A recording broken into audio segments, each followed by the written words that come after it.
Mimi naitwa Magoha sana Magoha. Wewe unaitwa nani? Sasa kwa nini mtoto wako hajaenda shule?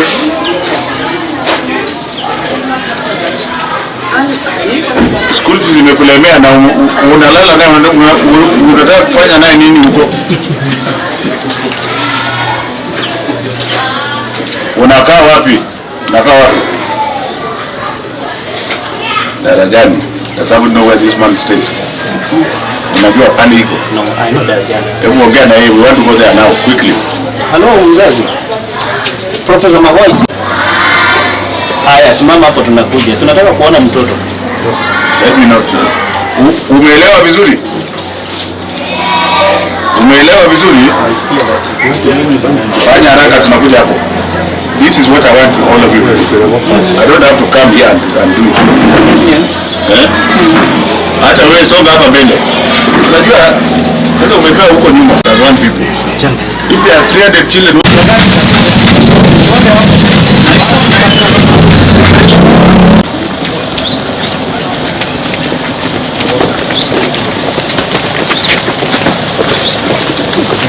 mwambie huyo mwalimu mimi naenda huko ashughulikie 10 minutes. Nataka mtoto achukuliwe.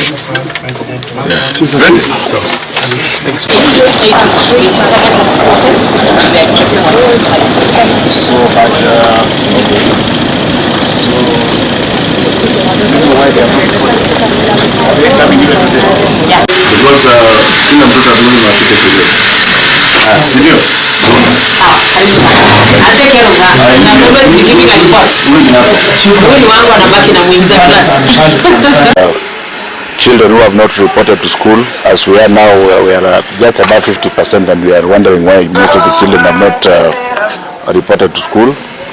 And at currency, at old Kibera Primary School where I went, a staggering 300 children have yet not reported to school in terms of taking their letters there to be authenticated. And we have been able to identify one who is here.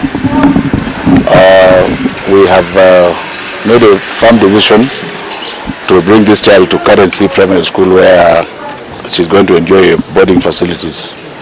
And the government of the Republic of Kenya will make sure that fees is paid for her. And I'm going to challenge the other arms of government, because I can't pretend that I'm very happy. I would want to plead with the provincial administration through the sub-chiefs in particular and the chiefs to work with my officers on the ground from today to just retrace my steps with regards to what I have done. Go to schools and trace the children, find out where the children are, and let us make sure that we take them to school, especially in the sub-county schools. This has to be done like yesterday. I will still move around for the rest of this week, so you will be seeing me in different parts of the country doing the same thing. But I think the multiplier effect of everybody getting involved with all arms of Ngao, in terms of the police, the sub-chief and what have you, can we move along and ensure that this process is ongoing? Like now this is one, but there are still about 400 and so thousand others sitting out there who have not been admitted. And yet the government has said that every child must go to school, and we shall ensure that that happens. Is there any specific comment you want me to? As the majority of secondary schools in this country are day secondary schools, and government pays, it is free. So there is another problem. It cannot be because there is no money. There is another problem. Because the government pays for everything in day secondary school, and the majority of the schools are day secondary schools. So we will make sure that the children go there. And where there are genuine cases like this one, you have seen where she's coming from. Even though we offered scholarships, the scholarship did not reach her. But now, God has led me to her, and she will be catered for, among others, among other few. As you remember, the University of Nairobi is the university, and shall remain the university for many years to come, because it has very good infrastructure, it has excellent faculty, and I was privileged to serve there for over 30 years. I'm still serving, and 10 of those years as a distinguished Vice Chancellor there. What you are seeing in the press is all hot air and politics, because the government functions as one government, and that one government has one leader. So all senior appointments in the country, not university, all of them, be it a Teacher Service Commission, be it Kenya National Examination Council, be it public universities, when the process is complete, the interviewing entity consults with the government.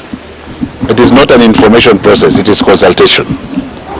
And if you look at the Ministry of Education, I'll tell you, I don't have a government. The government belongs to Uhuru Muigai Kenyatta, isn't it? So let's take a hypothetical example where you have 3 people appointed to go to Kenya, to go and lead Kenya University. The order 1, 2, 3. The government, which basically means the presidency, looks at many other things.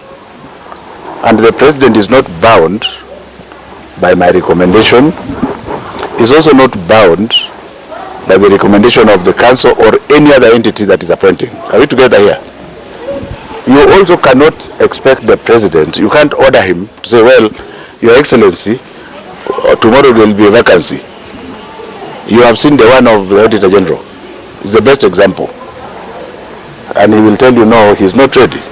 So the process here is the council which acted in a manner that does not conform. Because they came to consult with me on Friday, I think, was it the 2nd or 3rd of January? And we had a meeting where there are minutes of those meetings. And there is a candidate they recommended. Then I told them, that's well, by Monday there will be no VC. What I'm going to do is to consult. When I say consult, I can't consult downwards. I consult upwards. That consultation process is still ongoing as we speak, Chancellor. Since I'm not a politician, I pulled back. You understand? Because there is an interface between politics and profession that confuses me. So I pulled back. And I said, okay, if that's what they want to do, let me do other things.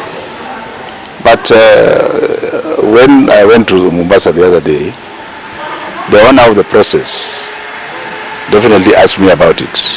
And I told him, well, the conveyor belt is coming to you, and whoever you decide to appoint shall be appointed. So whatever you are seeing in the press is an informed process coming from somewhere. And that we must remember that there is only one government. Even me, as somebody bestowed with the whole sector, I cannot and shall not appoint anybody without consultation. Is that clear to everybody? So all you are hearing is hot air and politics. And I'm not beholden to anybody, because I will take orders from my appointing authority. That is precisely what is happening. And it is very unfortunate that it's happening, because somebody somewhere is pulling strings that wants to destroy the university. Because as I don't, I am taken aback to see how people are posturing about issues which are not non-existent. Because even the current Vice Chancellor, who was appointed irregularly, is in that list of 3. So it is the wisdom of the President which will come down to us, and we shall obey. And that process must be completed. That's why we have taken that stand. I have no powers to order the dissolution of council, but when I'm directed to do so, I shall do so without blinking.